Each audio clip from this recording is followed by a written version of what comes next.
Oh yeah, sucking gas and hauling ass. And a quick look in the interior, and then we'll get it loaded up. Well, yeah, doesn't really smell too bad in here. And that's your first look. So let's get this baby home. You gotta love the old thick steel. Like, been rusting, but plenty of meat left on there.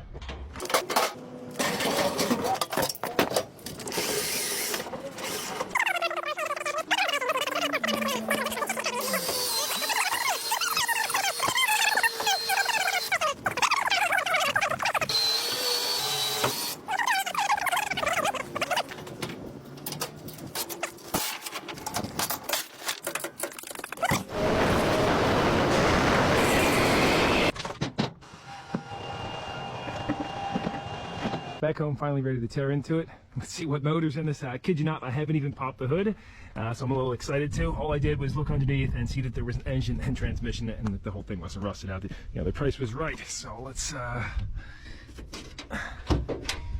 see what we got. Oh, darn it. Oh, there we go. Okay. All right.